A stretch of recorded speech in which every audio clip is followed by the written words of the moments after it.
If she's nice and gentle, she'll smile, hold your hand, and you should just feel a light pressure on your hand. If she's mean and evil, she'll scream and try and scratch out your eyes. She'll try to stab us, and it says that she will appear in blood. The shadow's dancing.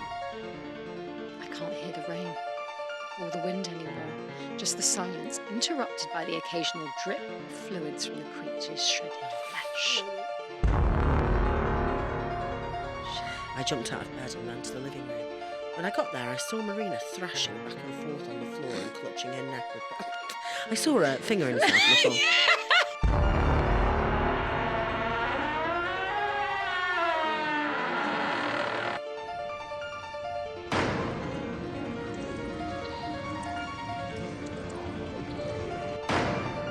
Welcome to episode 79 of Ghost Huns. How are you? I'm good. Yeah, I'm Yes. good. We did a gig together last night. Oh yeah, we gigged. We gigged away. We bloody gigged. Yeah. There was a strange man who described himself as a comedian and alchemist at the back of the room. I want him. I'm not the kind of person who would murder and torture, but if I were, that would be the man that I'd be like, do you know what, I will happily take your eyelids. Yeah, like Lynn. Yeah, he was getting involved, wasn't he? But just in the most in a way that's like, I want to be centre of attention. Like you said something about taking. You were like, oh yeah, it looks like you're off your head on it, ecstasy, and he was like, LSD. Oh, I know. He had like, to trump. Shut the fuck up, mate. Yeah, you're a man again, doing this. Yeah, trumping everything you say. Yeah, with his version of what he thinks Susie is funny. Left, didn't watch my performance, which was well, actually, that takes us back fine. to when we first met, when you did your set and then fucked off. Yeah, you owe me. I owed you. Yeah. A leave. But he walked past me and was like, "Oh, you all right?" And I was like, "Oh, just fuck off. Yeah. Just, I know what you're doing. Yeah. I know why you're here. I know what the whole situation also, is. Just go away." You left me talking to him for quite a long while. I nearly back-kicked you. Hang on, where was I when you were talking to him? Right next to me. So he came up to me and he was like, "Yeah, can I just talk to you? Like, yeah, about your comedy." I had no time for it. I nearly kicked you in the shins. I think if I'd have been forced to talk to him again, I would have ended up in a row because I was not up for it. So you left me too? I was just starting my period. I was nice. Even last night. Adam was like, "I'm actually genuinely worried you're going to leave me because you're in such a bad mood." I was. Oh really? I was so like just there was nothing wrong, just the hormones. I think. And he was he was sending me over the fucking edge. And he just kept looking at me because he wanted a reaction. He was a man that wanted to do a performance in front of anybody. And he looked like a pirate, didn't he? And he was just like, if I'd have spoken to him, I would have been like, go and see a therapist and get a life, you wanker. Hannah sent me a text whilst sat next to me saying, well, I won't say the name, but she went, "Is he wearing leggings?" And there was a man close to us who looked like he was wearing leggings, and I fucking died. Well, I actually ended up doing a bit about it.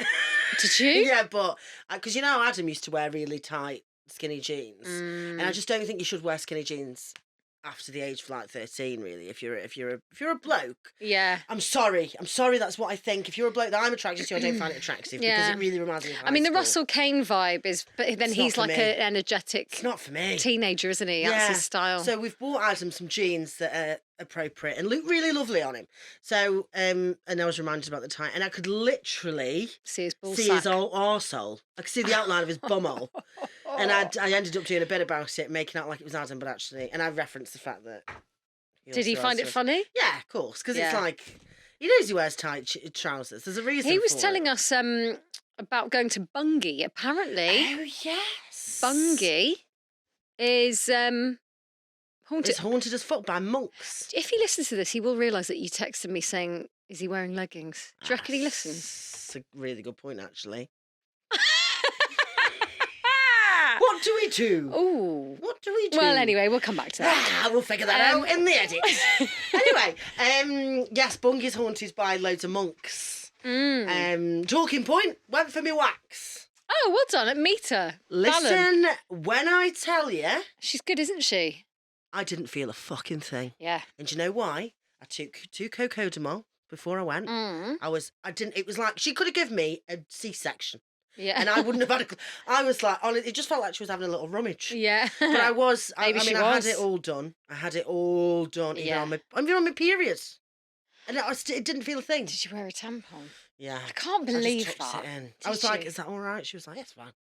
And I was like, I'm here. Shit. I mean, I asked her. I wouldn't have just like, woo! But she, I took my pants down and she was like, oh, it's been a while. So thank you, mate. Really appreciate it. Yeah. And you know, like... Did she give you a bit of a... No, she didn't actually. She said, that's fine. And she was doing my legs because I had legs, pits and tits. No, I didn't. I had legs. Wow, hairy tits. I had my hairy tits done. I had legs, pits and vag. And when she'd done my legs, she was like, shall I do your feet? And listen, honestly, Shall I do you? She said. Well, I had my socks on, so she didn't. Oh. She didn't actually see them. So she's like, shall I do your feet? She was like, well, honestly, they're so bad. They're so bad. Really? Yeah, I don't know what's happened. On the tops of the toes, is it? Yeah, the tops of the toes are so... Oh, my God, you're a hobbit. I'm a proper hobbit. Mm. But I've always, you know, when you had a few little ones, I started shaving them off, and that was the worst decision I've ever made. Anyway, so she took my socks off, and there was an audible gasp when she saw my toes. She's like, I don't have enough wax. No, yeah, that was a real issue. That was actually the only thing that really hurt my toes. She's like, someone getting some Yankee candles, are going to have to melt them down. Tea lights, everything, I need them. But I said, oh yeah, but you know, I bet everyone's like that, aren't they? And she was like, no. So yeah, I had a good time. She's really good. I feel I'm like a sea creature. Yeah. I'm so smooth. So smooth. Ready for your hollybubs. Stunning, ready for me hollybubs. Although you're doing it very early in your... She said that was all right because it takes 4 weeks. Yeah. I asked her, she was I think it's just that my hair grows back fucking fast. Also, my skin is very red at the minute, so I'm just going to say give it a bit of time to relax. Yeah. And she told me I don't really have that much hair. And you can't go swimming. What? How long? Well, give it 48 hours. So just don't, because then it will fuck your wax up. How? Will it hurt? Chlorine and just generally, you just don't want any bacteria getting near open pores. Right, yeah, they are open. Yeah. They're well open, full in. Yeah. Do you talk while you're having your vag waxed? Yeah. Yeah, I did. Oh, yeah, right. But also she's well chatty. She's great. I thought she was brilliant. She was so quick. I can't believe I didn't feel anything. Yeah, no, she's fast though. She'll literally in and out, and then you're like, fuck. But not one bit. It wasn't painful in the slightest. Yeah. I couldn't believe it. Well, I think it might be those cocodamols. Definitely. Without doubt. Yeah. I'm going to do that every time. It might be that you were smacked off your tits. But also, they were like 2 years out of date, but they still worked. Fuck's sake. Right, should we pick a tarot? Yes, please. Go on then. It's my turn. Your turn. I'm so scared. No, is it? Yeah, go on, you do it. You do it. I've got the book at the ready. Yesterday I felt heat coming off it. Oh, yeah. I can actually feel heat. The book. Do me a favour. Come and stand here. Put your hand over them. I don't want to. Put your hand over them and tell me if you don't feel heat. Please, I really want you to. Please. That means I have to stand up. Something's a bit weird. I can feel actual heat coming up. Close your eyes and really think about it. That's weird. Can you feel that? Oh my God, yeah. Isn't that odd? Yes, there is heat. There's heat. That was actually quite a weird experience. That's a hot water. It's very similar to when we went to... What's it called? Oh, fucking hell. Welcome to Space Chaos. Whoa, I nearly fell right off my chair and died. Yeah. Do you remember when we went to... No, that is very scary. But listen, remember when we went to Chester Town Hall and we did a film? We filmed the Ghost Hunt. Yes. The Ghost Hunt on www.patreon.com/ghosthuns, and we did the aura thing at the end. Yeah. And that you could feel the Reiki ball. Like that. Yeah. No, there was something coming. Have you picked the hot one? What is it? This is weird, actually, because I saw that this morning. What do you mean? Oh, the lad with the carrots coming out his head. Oh my God, the 10. It literally just went straight onto it. I saw that this morning. It represents an all-out effort, an obsessive commitment to a task which demands everything you've got. Are you shitting me? Yeah. If he fails, he'll become prey for the highway robbers after dark. Well, what does that mean? It doesn't matter that he's overloaded and underfed. With this card, you have to do whatever it takes. I don't think I can be classed as underfed. You have to do whatever it takes to get to completion. Why don't you say that in a saucy way and then look me in the eye? Although, the fact that I think that laugh is saucy. Nothing can be allowed to interfere. Oh, fun. It's true. We are giving comedy and... We're just checking if Liz Truss is... Yeah, fucking Liz Truss. Liz Truss is going to be on the episode later. Nah. We wouldn't know what to ask her, really. I'd be like, you all right, mate? Believing Somebody ghosts outside says you should ask her if she feels any guilt for killing the Queen with her hand. It's like, fuck. I wouldn't open with it. No. Okay. Okie dokie, hokey mokey. Would you actually... No, can I go first? Shall we tell everybody the horrible news first? What? That we, Hannah Bitchkowski and Susie Priest, will not be on CBBC. Absolutely devastated. Oh, I mean, come on now. Like, that. Do you know what?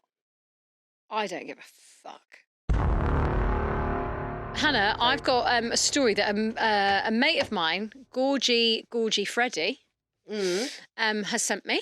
Gorge. And it's brilliant. So shall I read it out? Yes, please. Okay, here we go. Okay. He says, Sue, since we spoke, I've been thinking about all of the ghost stories involving my stepmum. I don't know if you've ever met her. I don't think I have, Freddie. She's genuinely the world's loveliest human, in brackets, cue lots of long-running, wicked stepmother gags, who used to be a nun and then met my dad and is now an academic specialising in 16th century portraiture. God, I bet your dad's well fit. Well, actually, to Freddie, turn him from God to cock. So I apologise, Freddie, actually, for her. Right. Whether that stays in is anyone's guess. Anyway, so... I reckon we keep everything in. Oh, fuck. Okay. Don't know if you've met her, blah, blah, blah. As such... She spends her life going to look at pictures in private collections held in dusty attics and mouldering castles in the far-flung reaches of the British Isles, and it seems that ghosts just flock to her. The joke is that she's absolutely terrified of ghosts, like genuinely not a fan. If pressed, I think she would reluctantly admit, despite her Catholic upbringing, to a belief in the spirit world, certainly given her many experiences, whilst politely wishing them not to involve her in their business in any way. No, thank you very much. The ghosts, it seems, have other ideas. Even before her current life as an accidental and extremely reluctant ghost hunter, she seems to have found herself in a string of spooky situations. One of my favourite stories is about something that happened to her whilst she was a student, when she agreed to flat sit for some friends in London whilst they were away. My stepmom spent quite a bit of time sofa surfing in her youth, and these particular family friends, art dealers who spent their summers in Italy, were only too happy to have someone responsible keeping an eye on their newly purchased Kensington flat whilst they were away. The flat was in a smart mansion block and had previously been owned by the same two brothers for a good many years. As such, it was in a tired state and needed a total refit. In the meantime, the new owners offered that my stepmom could stay there for free whilst they planned new fixtures and furnishings and whatnot. My stepmom wasn't there very much, but said she was glad to use the place as a crash pad. And while she was grateful to have the flat as a base, it was definitely pretty old and tired, not least of all because of the lingering smell of cigarette smoke. Both of the old men, the two brothers, had been heavy smokers, a smell that never seemed to go away, regardless of how many windows she kept open. That is something that crops up a lot. I know. It crops up a lot. Yeah, I know. Even at my place, at my home. I've lived there too long now. I'm like, it's Sounds my place. Sounds like you squat there, the way you said that. You know, my place, my pad. My shag pad. Anyway. With Roger and Lucy. Okay. God bless their souls. A smell that never seemed to go away, regardless of how many windows she kept open. She also said that whilst the place wasn't dirty, she would put the hoover around occasionally. Nonetheless, large clumps of grey hair would collect on the carpet in the corners of the rooms. and these would keep appearing, no matter how much hoovering she did. The crunch literally came one afternoon when she was sitting alone in the flat. She remembers sun streaming in through the windows, making big patches of yellow sunlight on the walls. She remembers enjoying the sense of peace and space. When out of absolutely nowhere, out of literal thin air, a glass ashtray fell onto the glass-topped coffee table in the centre of the room, completely shattering it. This obviously gave her the fright of her life, not least of all because of the amount of glass all over the carpet. She also had no idea how she was going to explain to the owners about what had happened, and that such an extravagant amount of damage had been nothing to do with her. The ashtray itself was undamaged, and not something she recognised from her weeks in the flat so far. A large, square, extremely heavy object made of a solid piece of dark orangey brown glass. My stepmom says she didn't stay in the flat much after that. She remembers thinking she really didn't like the idea of something else falling out of thin air in the middle of the night, especially if it were to fall on her as she slept. She hadn't been able to contact the owners to tell them what had been going on, as they were travelling around Italy, and would only ring the landline in the flat occasionally on the off chance that my stepmom was in, and they could catch up as to how things were going. It was only some months later, when my stepmom had moved on and the owners had returned to begin their remodel, that they caught up again at a dinner. Apparently, the wife of the couple came across a little frosty. Obviously, my stepmom had cleared up the glass and left the flat in as tidy state as she could, with a note attempting to explain what had happened. But still, it seemed to her that the owners were doubtful about how trustworthy a caretaker she had been during those summer months. Later on in the evening, the wife turned to my stepmom and said that it really was fine about the coffee table, and also she didn't mind that she had friends over. She just would have preferred my stepmom to let them know in advance. And another thing, she really didn't like the fact that my stepmom had allowed strangers to answer the telephone. Fuck off! That's disgusting. My stepmom was obviously perplexed and pressed the woman for more details as to what she was talking about. The woman told her that a week or so after my stepmom had all but moved out, as a result of the coffee table incident, the owners had tried the landline one afternoon, and a man had answered. The wife had thought it particularly strange, as the voice sounded like it belonged to quite an elderly gentleman who'd been pretty surly on the phone, but, naming my stepmother by her name, told the owner that no one was home at the minute, but yes, he'd let her know about the call. Whenever there's a bump or bang or a creak in the night, my stepmom says she often fears it's the man who answered the telephone trying to pass on the message. Oh, that's spooky. Ah! That's horrible. I know. And I was texting Freddie about it, and he was like, that one really stuck with me. Apparently she's had loads of stuff like this, but apparently that is one's the kind remained. of thing that I think is much more believable. I mean, I'm not trying to say that people who see other things or see these ghostly figures are lying. I'm sure they're not. But that to me is much more plausible. A thing like the energy, the things that like something just like moving, one of the old brothers, just like he like, lingers on. when you kind of like I get this when I'm driving all the time. Like you have this thought that like, oh, you're all driving like so quickly down the road, and somebody else is driving the other way. In another universe, you could just go whoop, move into someone else's space, and then you cause a catastrophic collision. That it's like, it's so weird that I could move space just a tiny, you know what I mean? Like just one. As a non-driver, I'm concerned about what you've just described. No, but but you just think that it's only that far away. Do you mean like that sense of like how much you could die?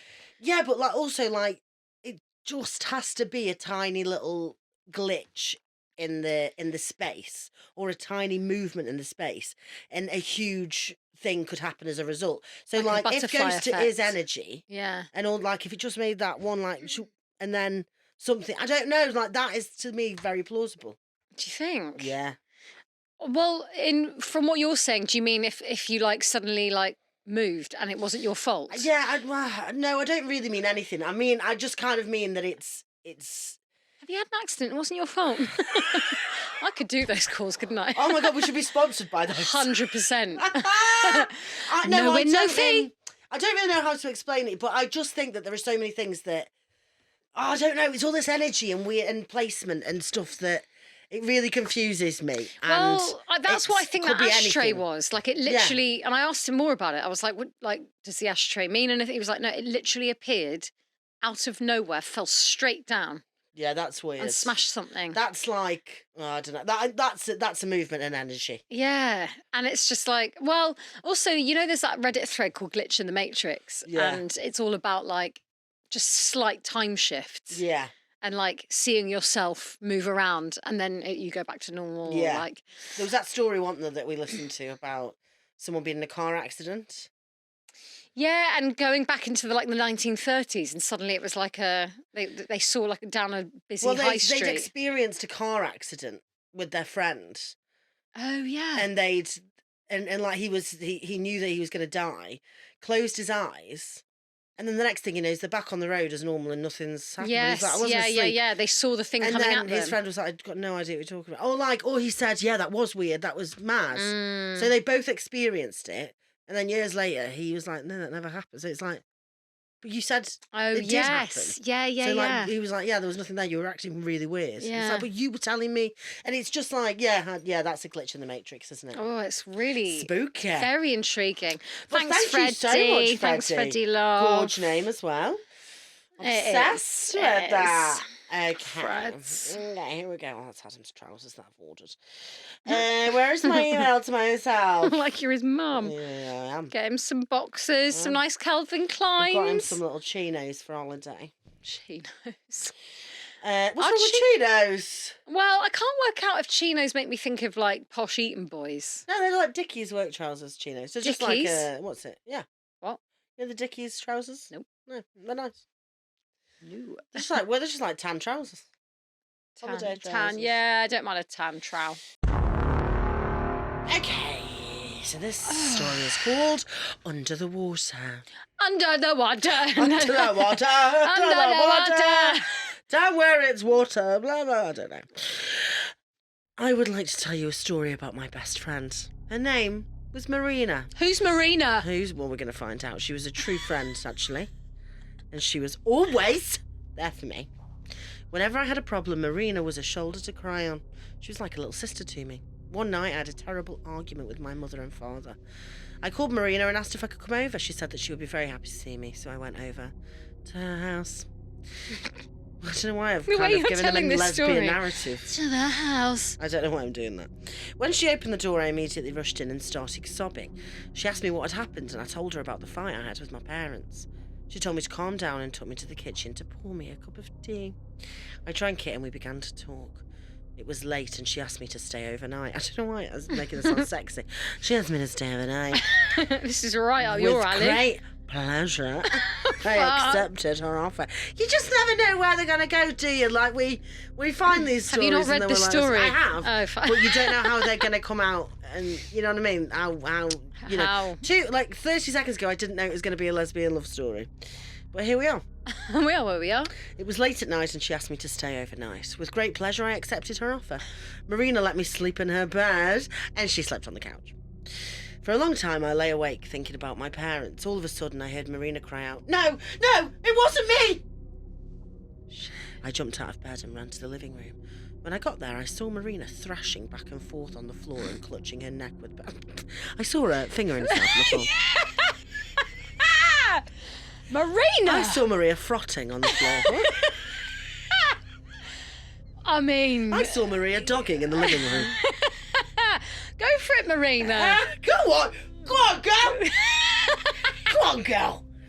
Enjoy yourself. Just thrashing around. Knowing that her best friend's in her bed. Yeah.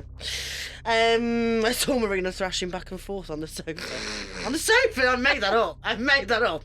She's on the floor and clutching her neck with both hands. Again, she cried, "It wasn't me! It wasn't me!" I ran to her and I began to slap her face. And then Fucking we made sexy. love. This is a Pornhub category. Marina opened her eyes and stared up at me. She had a look of horror on her face. I asked her what had happened, and the only thing she would say was, "He came again." All right, brag. He came again. No, right, it's a fucking scary story. Yeah, can you go back? I asked her what had happened, and the only thing she would say was, he came again. I put her in her own bed, poured some water into a glass and gave it to her to drink. When she calmed down, she told me a story that shocked me to my very soul. A few days before, she and her friends had gone camping by a lake. Around here, the lake had a notorious reputation. It was rumoured to be haunted, although this says haunted. According to the legend, a man has been brutally murdered and drowned in the lake. They say it happened in the early 1980s, and ever since, if anyone goes swimming there at night, he'll grab their legs and pull them to the bottom of the lake. But why? To drown! To me? To you? Fuck's sake. I do hate that, though. I love water, but in the lake and in the sea, it does freak me out when you start thinking about all the stuff that could be underneath your You're legs. worried about sea creatures, aren't you? You've said this before. Not really. No, I think you are. I'm more worried about war now. You've told me we're going to war. Oh, yeah. That's really stayed. Yeah. It has really stayed with me. You must have told me it on a low moment. Yeah. Because normally I'm like, oh, I'm not asked. But no, it's really got under your skin. Really got under my skin, yeah. But you won't have to fight. Well, I don't think I'm very good at survival skills either. Like, I tell you, I'm going to stay with Stephen. If we go to war. Because he knows how to live off the fat of the land. Really? Yeah, he's very good. We were talking about going to do a castaway holiday where they stick you on an island with a house. Absolutely. But they oh no, it sounds amazing. It's like this island that you get all to yourselves. Stunning beaches, stunning. The sea's beautiful. Go for a few days. I mean, if you can't catch your own food, they will bring you a Pizza Express. But like a Pizza Express, I'm still bring you whatever really. But they're like if you don't manage to catch any fish, we'll bring you some food over. But like you stay on the island and you basically do everything that you should be to just do it yourself. Yeah. And Stephen's the one that will sort that out. I reckon he should just go into the water and catch a fish with his hand and be like, "Here you go, dinner." Yeah. Oh, see, I would suck at that. Me too. Me and his husband Matt were like, "Nah, we're just gonna lie on the beach and go to sleep." Yeah, and he can do the bushwhacking. Yeah, and I'll get all the foraging, rum, all the cigarettes, and we'll just chill out. Really. Hi, Stephen. He does listen to the podcast. Hi, Stephen. So the Marina and her friends are all at the camp. When Marina and her friends arrived at the lake, it was already evening. By the time they pitched their tents and built a fire, it was dark.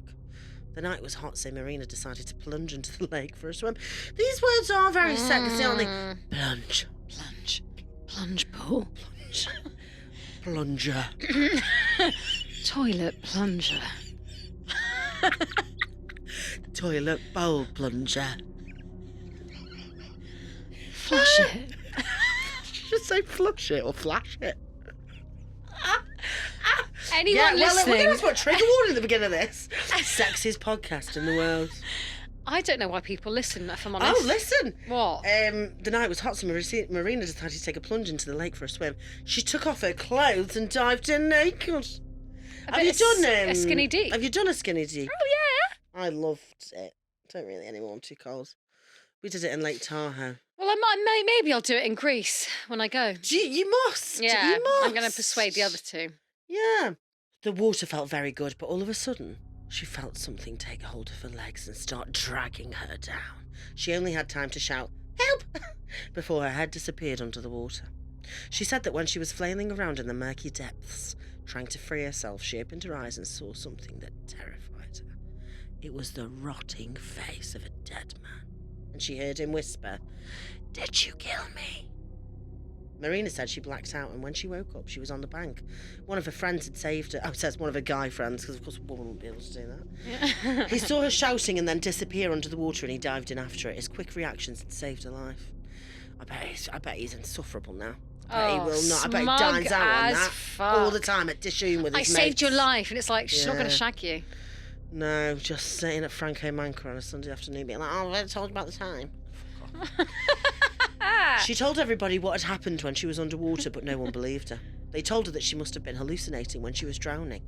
I didn't know whether or not to believe her story myself, but I could tell by the look on her face that she believed it. She begged me to come back and see her the next evening. She was afraid to be alone at night. She needed to have someone with her every night to rescue her from the clutches of this vile creature. I promised her that I would come back. We spent the night together in her bed, and in the morning I got up, took a shower and went home. That evening when I was getting ready to go back to Marina's house, my mum came to my room and asked if I would babysit my little brother for a couple of hours while she was out. I agreed, but I warned her that I could only stay for a couple of hours, and she got dressed and left. I called Marina and said that I'd see her in a couple of hours. She said that she'd wait for me. 2 hours later, my mother had still not come home, and I started to get nervous. Another hour passed, but still nobody came. I took out a book and began to read my brother a bedtime story. After half an hour, we both fell asleep.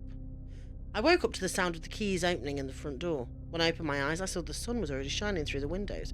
I rushed to the door and saw that there were my parents. They told me that in the movie they'd met friends and went to visit them. Like they just stayed out all night. That's so irresponsible.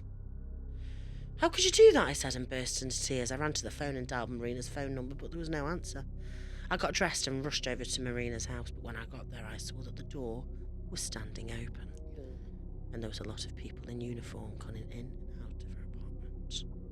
I pushed my way inside, and before anyone could stop me, I saw Marina.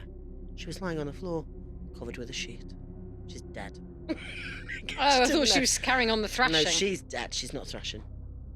Oh, poor Marina. Yeah. They told me that Marina had died and they thought that she'd been strangled. After they questioned me, the police took my fingerprints and released me. I ran home, shut myself in my room, lay down on the bed and began to cry. 3 days later, I attended Marina's funeral. Every day I go to the cemetery to visit her. I bring her favourite flowers and lay them on her grave, and I still can't believe that my best friend has gone. The strangest thing of all was what I found out from her mother. She said that Marina wasn't strangled at all. The police did an autopsy and found 4 litres of water in her lungs. Somehow, while she was sleeping soundly in her own bed, Marina had drowned. Well. Susie looks so confused. She's like, oh, wow. Right. Marina has drowned because of that fucking ghost man, and I reckon she killed him. Yeah, well, so in my head, Marina's about 15. She's a teenager, right? So why is she killing that bloke in the pond? I don't know. Kids are weird. Kids are weird. Kids do. Also, teenagers are a bit like stabby, murdery. Yeah, because they don't understand like not being a cunt. Yeah, they haven't quite developed their frontal cortex or whatever. Isn't it mad that they don't develop that till they're 18? But it just does explain and a fully lot. Until 26. Oh, really? Which is why Leonardo DiCaprio is an offender. So, would you like a story? Yes, please. From me? Let's go. People go missing when it rains. Oh. Now I know why. Fuck. 5 a.m. Time to go. Clouds loom overhead. The only excitement in a day is uneventful as any. The same sights and the same cars, the same people. Do they feel this way too? Do they feel the depressing sameness that wears on me? I don't know. I don't talk to people much. A light drizzle falls from the sky as I turn into my driveway. The wind is subtle and quiet. Gorge. I'm greeted with the familiar dull monotony of home. A quick shower washes the filth of boredom from my skin, replacing it with a film of sweat from the hot steam. Jesus, do you sweat in the fucking what? Oh, this is already going to annoy me. Hang on. So what? They're trying to use a metaphor for starters. Oh, gee, I can't. I suppose, like, if you when you're really sweating in the summer and then you get in the shower, it wipes away the sweat. What is that? I don't know. Can't some people just say I got home from work and had a shower? I know, it's very annoying. I get off work at the same time every day. I go to bed at the same time tonight so I can wake up at the same time tomorrow. I eat the same small rotations of food for breakfast, lunch and dinner. I flick on the same TV shows with the old remote, scrolling through a list of uninteresting programmes and shows I've seen before. As mundane as life in the valley could be, everyone tensed up when it rained. A mixture of local legend and conspiracy theories will do that. People tend to go missing in their homes. That's not particularly interesting on its own, but the homes would always end up on the market suspiciously fast. Unmarked vans would arrive, men with odd cleaning supplies. Why did you say that like? Cleaning supplies. Odd cleaning supplies. Flush the toilet. Premium Russian vodka. Russian fur? Premium Russian vodka. Thought you sounded a bit Russian to me, that. So. Yeah. Well, it's Novichok Day today, isn't it? Russian. Why do you keep saying that? Well, there's been a politician in and security's high. Yeah. Oh, he was fast asleep, wasn't he? Bless him. God bless his soul. Let's not get anyone sacked. I don't think that's how we've gone to... Okay. Unmarked vans would arrive. I thought you meant Old MacDonald. Oh, then coming. Oh, I really want a Big Mac. Have you had the chicken Big Mac? No, but we've talked about this and we can't talk about it anymore. No, but I'm saying, have you had one yet? No. Well, then what do you mean? You told me about it 5 minutes ago. I told you about it days ago. Yesterday. Well, then it wasn't. And then I saw you in the evening. When did I have a chance? At any point yesterday. Unmarked vans would Everyone arrive. has 24 hours in a day.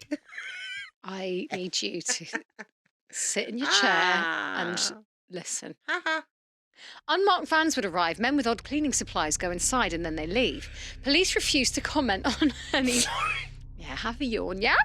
Police refuse to comment on any disappearances. This gave birth to a bevy of myths and legends, alien abductions, some kind of government eugenics program, human trafficking, etc. While I don't believe the outlandish theories, I can admit I get nervous when a storm passes through. People don't disappear every time, but just often enough that people notice. When it rains, it pours, I guess. The evening sky hidden above the overcast cloud makes it feel like the night has fallen early. It's going to be a rough one tonight, folks. Expect heavy winds and low visibility. We expect flash floods throughout the night. Stay inside and stay safe, everyone, the weatherman says. I guess it's better to be prepared, I think to myself. I open up the basement door and flick the switch, going downstairs to find a lamp and some kerosene. I toss a lighter into my pocket, gather up some matches and candles, and make my way back up the stairs. Nothing crazy, but I'd rather not stub my toe in the dark. A low groan from my abdomen lets me know I should probably get dinner. After eating my dinner and doing the dishes, the lights finally begin to flicker. I light the lamp and a few candles and decide to do some reading on the couch. The pitter-patter of rain on the windows. Oh, I love that. A relaxing backtrack to the evening. A bright flash fills the house with light, the power finally giving out as the wind picks up, the rain a sharp blade against the roof, stabbing relentlessly as it pelts down. Thunder bellowed soon after. For a breath, the storm calms. Things are about to get a lot worse, I think. I'd better go close the upstairs window. In the calm before the storm, the tap, tap, tap, tap, tap, tap, tap of rain comes back. Relaxing wind and the rain, a gentle weeping from the sky. I'm about to make my way upstairs when I hear the tap, tap, tap, tap, tap, tap again. This time more deliberate. Less the sound of rain hitting the walls and more like someone knocking on the door. It came from my kitchen window. I grab the lamp and make my way to the window, peering outside. Nothing but the grey and green and black of night in the wooded suburb. Then I hear it again. On the front window, an urgent... My heart leaping from my chest. It sounded like nails hitting glass. Once again, though, nothing's there. Was hail part of the forecast? Bang, bang, bang, bang, bang. A loud knocking comes from overhead, like something's on the roof now. I clutch the lamp, and now the anxiety's back. The storm began to pick up again, the sky screaming. I can't... the metaphors are just not, so much, isn't it? It's too much. It's storming. That's all you need to know. The blinding flashes of light, the deafening crack of thunder, and the loud howling of the wind devours the night around me. We've been there before. Yes, a storm. Yeah. I love a storm. They're so good. Oh, I really miss a storm. Do you know, the one that was the best was when I got woken up at 6 a.m. by all the car alarms going off and they were rocking back and forth. Oh. So good. Especially one on holiday. Oh, no, thank you. Oh, I love that. No. Tropical thunder and lightning. No, because I start getting worried that it's going to be like that for the whole time that I'm there. Oh, no, I like it, because there's always calm after the storm. Yeah. And a bit of sun. True. And in life, that is true. So if you're going through anything, guys, remember, the storm comes from rainbow. Despite everything, I heard a distinct drip, drip, drip coming from upstairs. Remembering the window, I ran to my bedroom to close it, noticing a trail of dark, thick liquid flowing at the base of the window. Great, I thought. I studied the window for a moment, noticing the large gap, a gaping maw allowing rain to infiltrate the house. I'd left it cracked, just enough for a breeze and the scent to come in. Had I left it open like this? Ignoring my anxiety, I closed the window. The room is shrouded in black, like the light from outside had completely disappeared. The squelch of water below my feet snaps me out of my bewilderment, and I run to grab a mop, noticing the trail of water, becoming sporadic at points, but it had a distinct spacing like footsteps. I forget the mop and follow the footsteps, leading into a spare room, the door ajar. The door squeals as it opens, the creaking adding unnecessary tension as the room was pitch black already. Inside, the room smells something foul, like mould and rot. I raise the lamp into the room and see a shadow in the corner, tall and twisting. Then a bright flash of lightning paints the walls with light, and I can see it fully. A tall, thin and twisted, almost swirling, I know. It's tall, thin and twisted, almost swirling. Long, sharp teeth fill out a horrific smile, twisting downwards on one side, upwards on another. Spindly fingers ending in long, chipped nails. I need to get my nails done before Greece again, I think. Look at that. Yeah. Oh my God. That's what I'm imagining is that they can see. That's like this. Yeah. Hannah, if you can't see, you're just listening. Fair enough, it is a pod. Come off, looks like She's lost a nail. I'm not happy about it. Looking at it made my brain hurt. I tried to scream, to will any sound to escape from me, to remind me that I exist. The creature's mouth stretched in seemingly infinite directions as a scream escaped it, reflecting off every wall, the floor and the ceiling. I lower my lantern, preparing myself to throw the fire at it, but a tendril protrudes from the creature's arm, hitting me in the chest as I fall back in the hallway.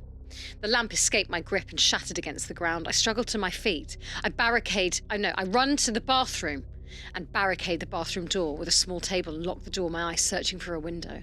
The window's nowhere to be seen. Pure, suffocating darkness surrounds me. I pull the lighter from my pocket, a small radius of light finally helping to calm my nerves, coating the walls in a dark, flickering yellow, the shadows dancing. I can't hear the rain or the wind anymore, just the silence, interrupted by the occasional drip of fluids from the creature's shredded flesh. My own heart pounding in my ears. Across the house I hear another shriek, bouncing off the walls. Sound like a couple of fucking crows. Yeah. Like those crows from the Jungle Book. And they're eagles, are they? Oh, yeah. Another shriek, this time followed by the bellowing of metal slamming into metal as the creature ripped the washing machine from the walls, throwing it into the dryer, mimicking the sound of war drums. Right, there's the washing machine and the dryer the exact same size. Yeah, I'm like, how did it do that? So how does that happen? Silence once again. I hold my breath, trying to stay silent. It's on the move again. It's getting closer. Tap, tap, tap. It's gently racking its nails on the bathroom door, the air becoming heavy. I hold my breath. Boom! Got ya. Boom, boom, shake the room. The door flies off its hinges straight into the wall. The table exploding on the toilet. That can't be what it says. Yeah. What does that? The table shut itself.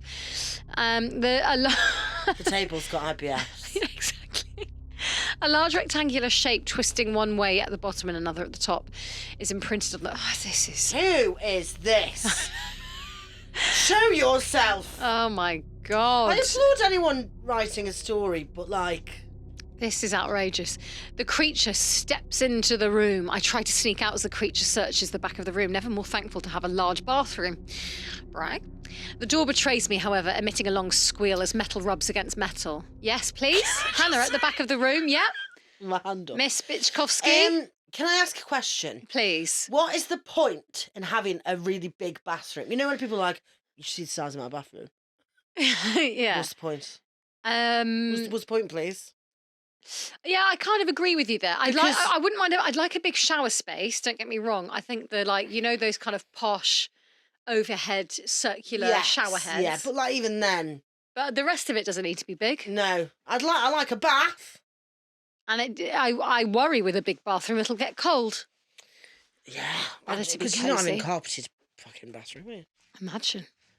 The creature's screams continued as it stepped back. Using its good arm, it grabbed a tentacle as another loud crack filled the room.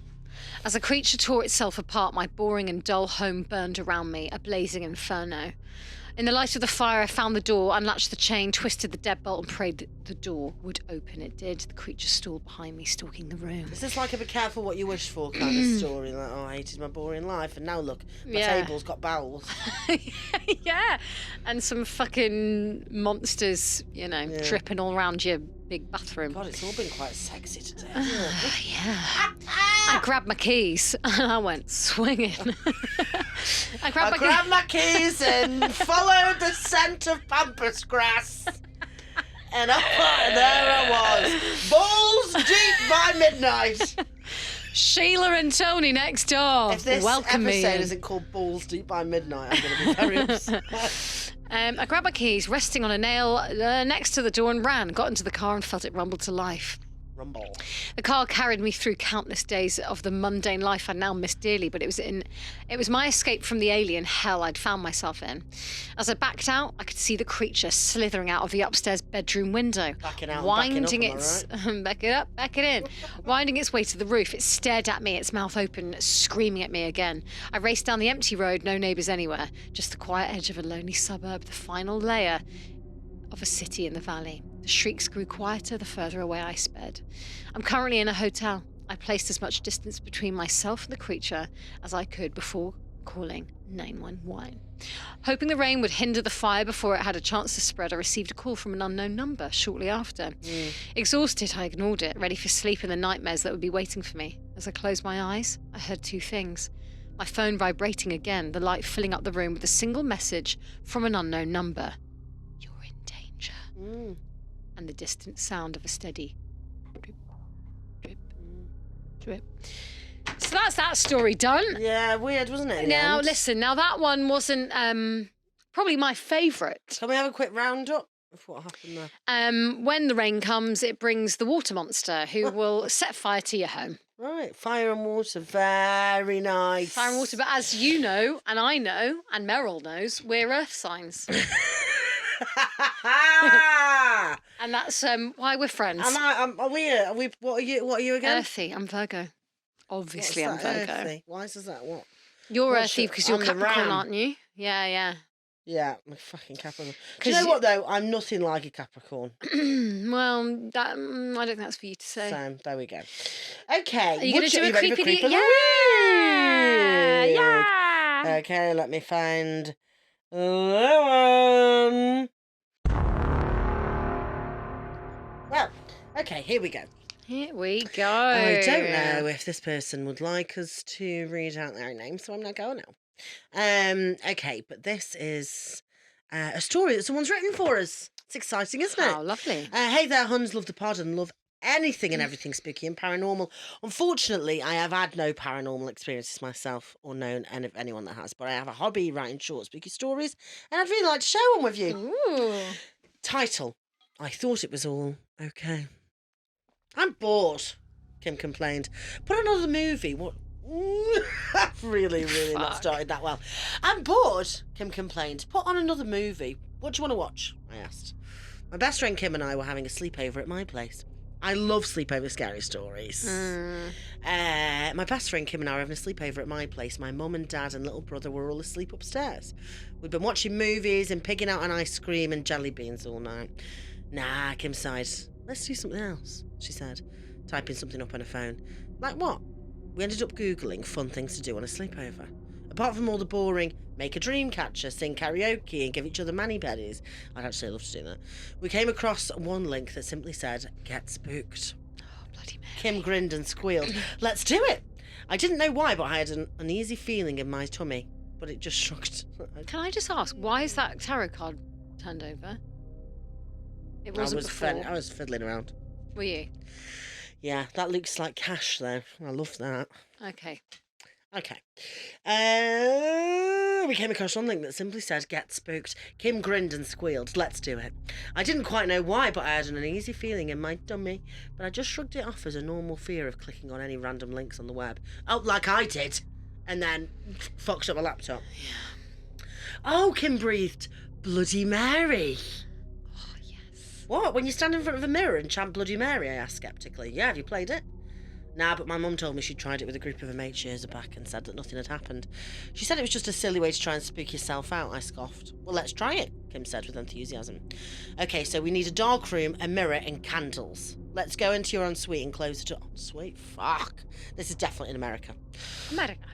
Do you still have those little tea-light candles, she asked, getting up and starting to look around my room. When I followed Kim into my ensuite, I gasped. It looked like she'd transported my bathroom into a church prayer room or something. Kim had placed 2 little candles at either end of my vanity, one on top of the toilet and one set up on top of my dirty clothes basket, making a semicircle effect of dim, flickering light. Okay, if we stand here in front of the mirror and say Bloody Mary 13 times, well, maybe we've been doing it wrong. Oh. While looking into the mirror, we should see the ghost of Mary appear, Kim said, moving into position. And what happens when Mary does appear? I asked. Nervously, Oh, no, sorry. I asked nervously. Kim said, reading off her phone, it just says a ghost lady will appear and either will be nice and gentle or mean and evil. Mm-hmm. If she's nice and gentle, she'll smile, hold your hand, and you should just feel a light pressure on your hand.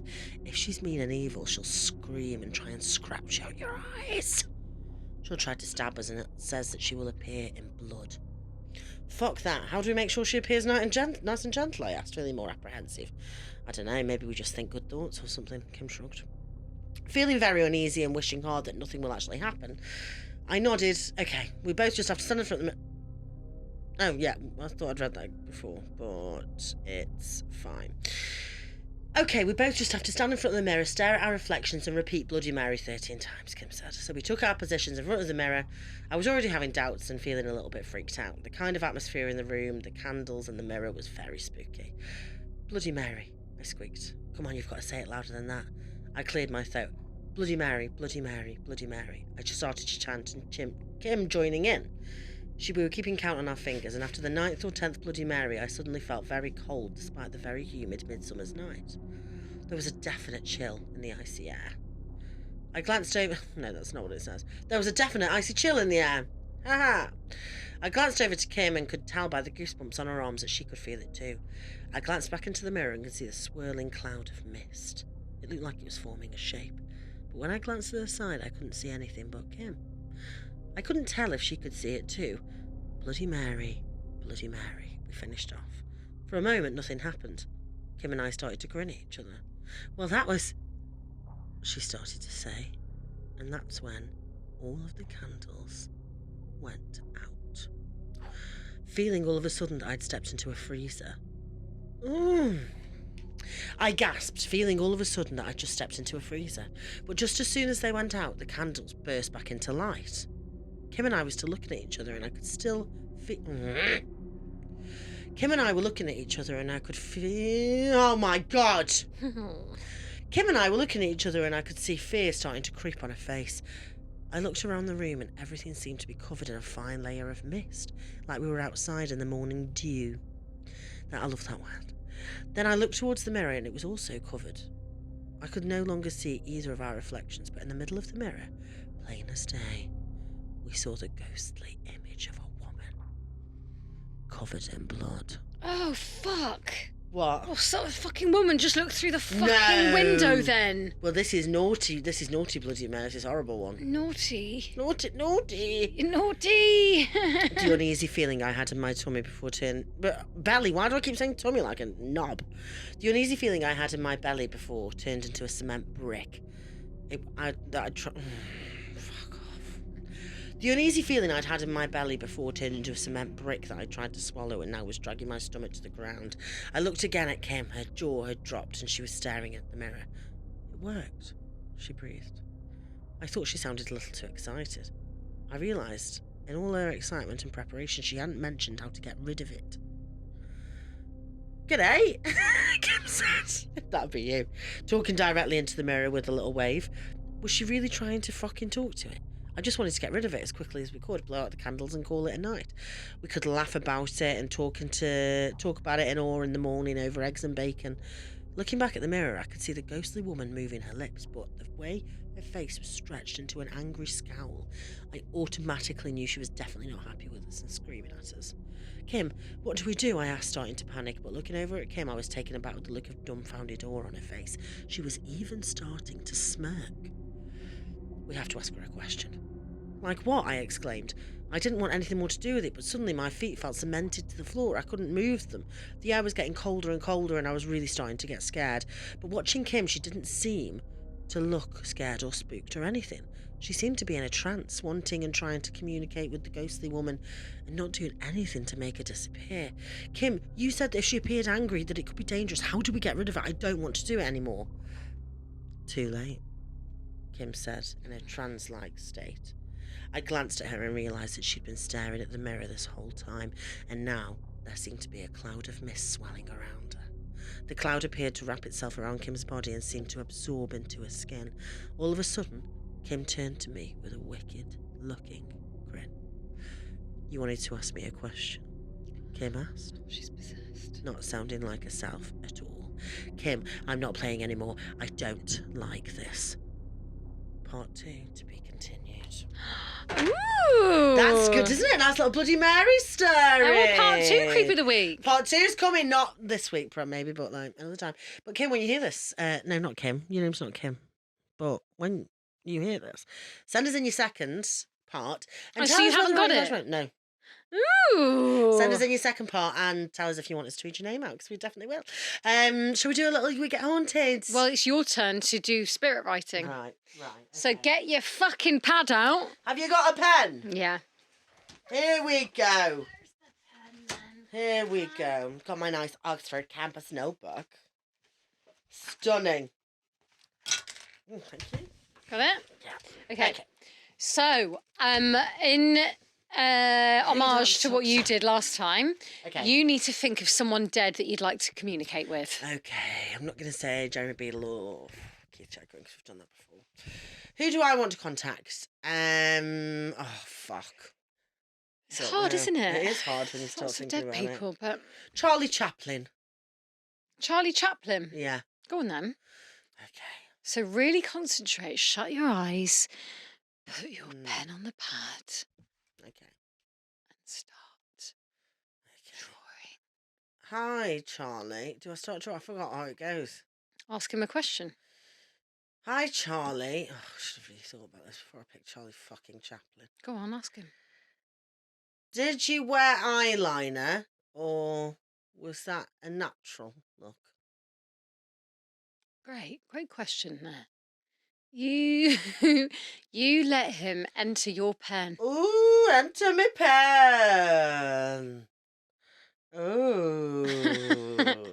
Is anything happening? Do you feel It's moving. Do you feel CC coming through?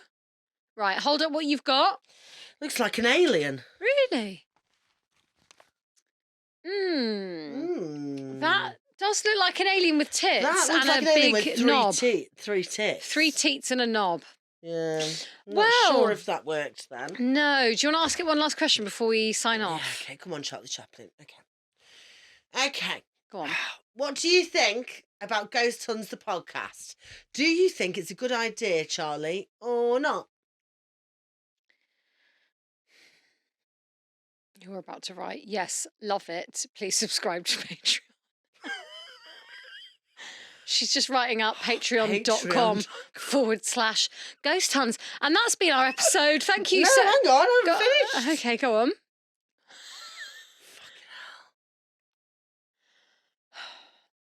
This is great. No, it's really well, flowing. it's up to you to do the chat, isn't it? No, I'm giving it a sacred space. What have you got? Sorry, but that's definitely a yes. Ghost Huns is a great idea. It's a squiggle. So that's been Susie and Hannah and Susie. It's been episode, we don't know the number because we've lost track. I think it's 79. Bye! Bye, everybody. We love you, loads.